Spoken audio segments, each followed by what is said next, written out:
Yay! Yay! Hello folks!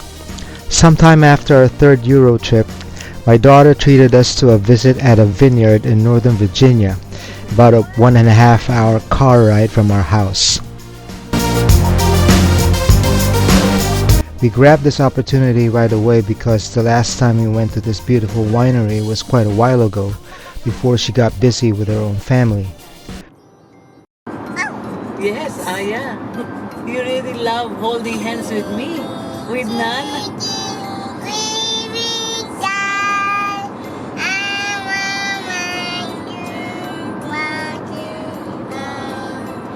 Also, times like these when we do something as a family are hard to come by these days due to new routines and responsibilities. This trip, in particular, did not include my son, who had to work on this day, a Saturday. So, let's take it as it comes. Besides, this is also the time I get to spend with my granddaughter in a different setting. Children grow up so fast, so I would like to spend as much time with her at this stage in her life as possible, while me and my wife are beginning to be primary characters in her world, second only to her parents.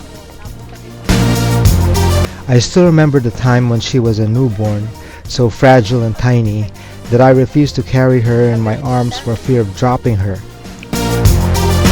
That was during the time when my wife, along with her sisters, took care of her in my daughter's house.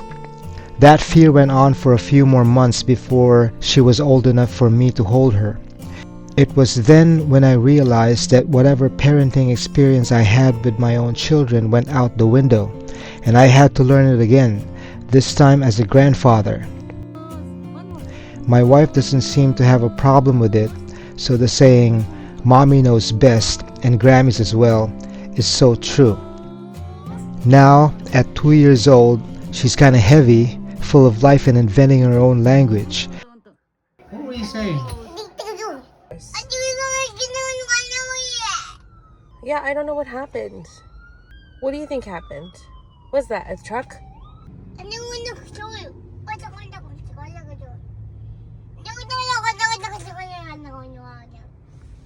Probably a mix of English, Tagalog, and some Ilocano from her babysitter. We're now a few minutes away from the winery. Barrel Oak is located 50 miles west of Washington, D.C. on 70 acres of rolling terrain. It was launched in 2008 and has a 26-acre vineyard. It also offers a house nearby that can be rented out for a period of time. They have a wonderful website that details all of the nice products and amenities they offer. The first time we went to this place, I remember being catapulted back to Italy because of the nice views of the vineyard and the overall experience of drinking wine, having pizza, and just spending quality time with my family. More ba ng cheese? No, balboa.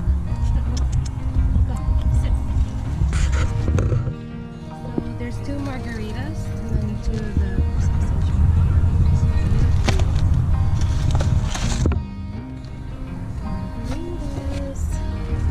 Alin ang margarita? Babo. Balboa! Down! Tumikit.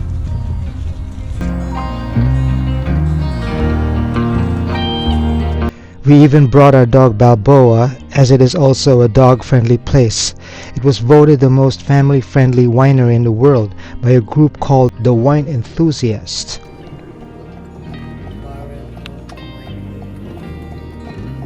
Barrel Oak. Barrel Oak. Nabibili naman yung grapes na ganyan si Tart eh. Di ba? Binibenta yan eh. between these lines. Ganda. Tignan mo, isang ganyan lang na straight si Tart. Dalawang linya na, tiga-apat lang ang puno. Okay na sa atin yun. Oh, si Not a Tart. lot of people. Wala pa tao. Meron na rin. The first time we came here was my Father's Day celebration. My family knows that even before we visited Italy, I was already drinking wine occasionally, and it became a regular habit after we went there.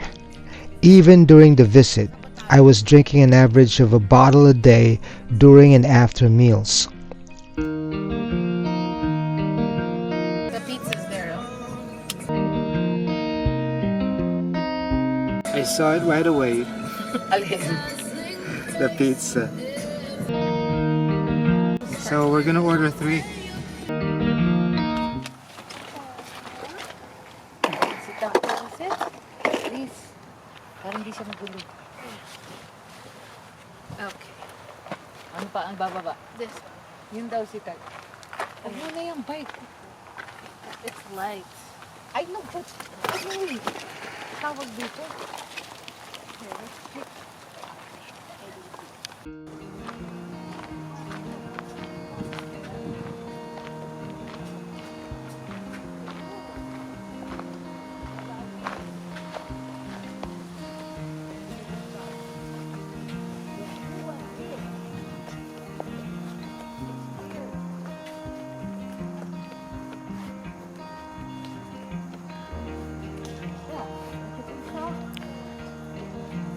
Gusto mo doon? Pababa. Papa, which one? This one? Which one? That part is nice too. Lalo naman ang lakarin niyo pag umulan. And Steve, oh, babaksak si Aya dyan. I don't think so. Puro putik. Hindi, yung kanyang part. But, oo.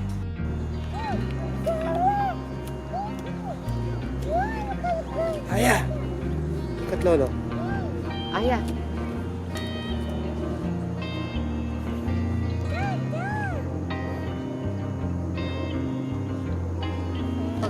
Pag umulan, takbo ka agad doon.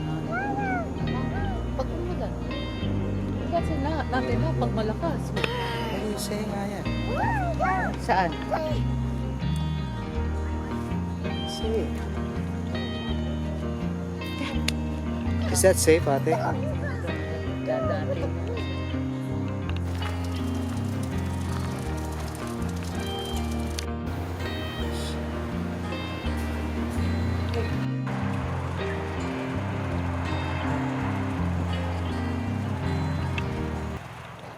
It's now time to go to the main building to do some wine tasting.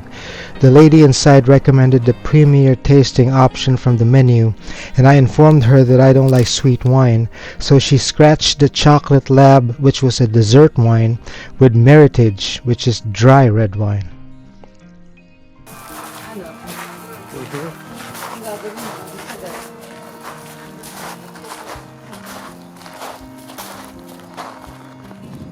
Ate, the pizza is open at 12.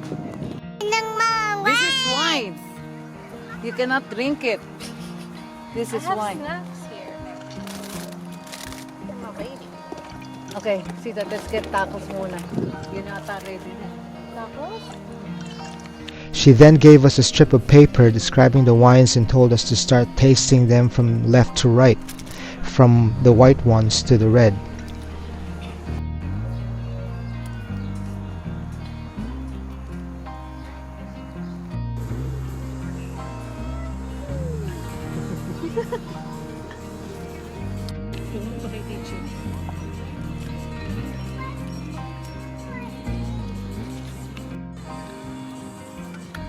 Oh, by the way, ate, I couldn't see margarita on the menu.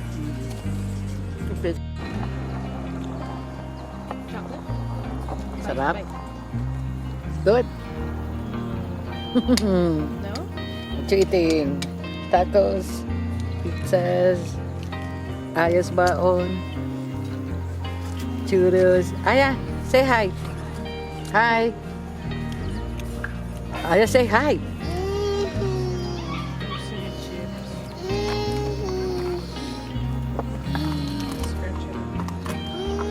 You have to bite it.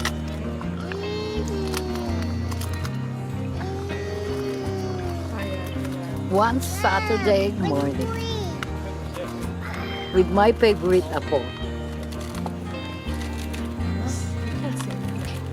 What if I don't? There are no favorites. This is my favorite apo. There's only one apo right now eh. Eh, paano pag ano? Dating mo. O edi saka mo sasabihin, there are two of my favorite apos. Yeah, because I was like, I'm not gonna pay for country farm and he's gonna go.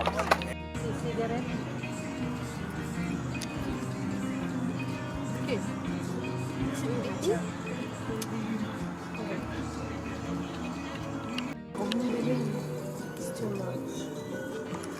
Sa Virginia Beach kasi. Doon niya natikman. Natikman. Kumuha ng isa. Pero sour cream. Ayun yung regular. Ha? Yung salt and vinegar. Hindi pa. Try. Hindi naman ako maano. So, Yan. Diretso ka, tapos kakaliwa.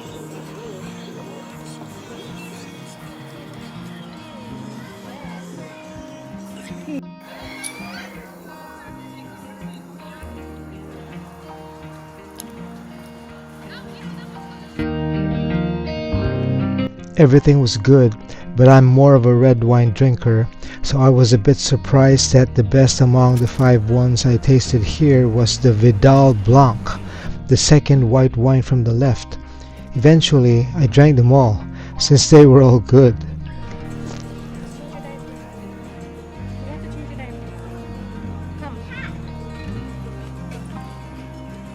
She wants to play. Ayan, come. Ayan.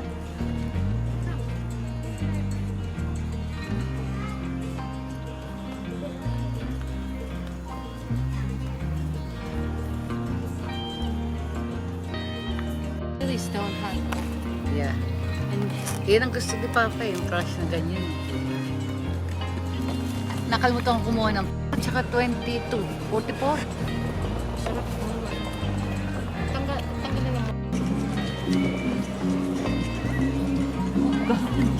Ay, halit. Bakit? Nadiri kayong dalawa. Nasabihin niya sa akin. Nilalaro lang eh. Try mo. Ayoko. Try mo, try mo. Ayoko. Try mo nga. Binibili yan. Mamaya ko eh. Beef yan. Di ba? Oo. Lasa ko rin bibig. I'll check Check mo. first.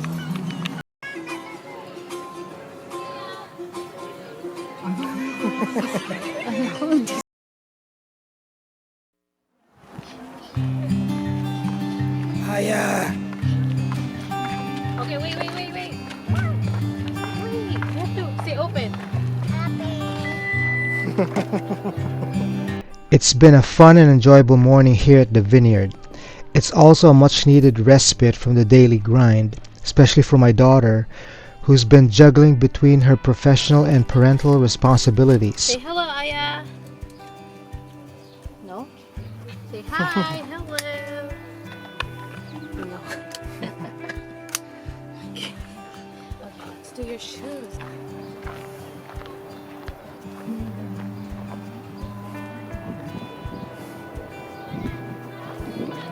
Laglag pala isang kutsara, oh. Lagay mo nga. Where's Aya? Where's Aya? Hey, Ready? Let's go. Oh. Let's go. Tingnan natin kung ano mas Nag-change na nga yung leaves eh, oh. Oo nga, okay lang. Oh, beautiful lights still. Imagine all of the trees there. Yeah. Let's What's go. that view over there? Wanna go? That's that house. You know, Where? Mama, laki ng bahay na yun. That's their house? No, it's just like a mansion over there. I think that's the house being rented out. It would be nice to rent it for a weekend getaway or a special event centered around wine tasting. Okay.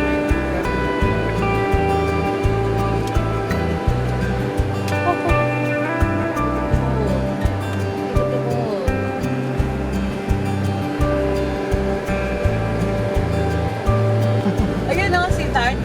May nabibiling ganyan, yung mga punong ganyan. Mahal lang. Costs about... Look at the grapes. Oo nga. It costs about 60, parang $55 ang isa. Mhm. Ng isang puno, malaki na, matanda na. na kapag tinanim mo, sigurado daw mamumunga na. Siguro galing sa mga ganyan. Hope to see you again soon. Baka nasa bag niya. It's there. Okay. I'll wipe this. For me, ako nga, gusto ko lang ibang stain. Wow. I don't think it's really stable. Yeah, baka dapat, maliit lang yan eh. And the other thing that makes your, is the stairs. All kind of stairs. Really? You know, we made a decision, and we didn't even si Aya. Yeah. Tama yun. So I think if we're gonna change it, it's just the rate. We're not gonna make it for good. Yeah. That's it.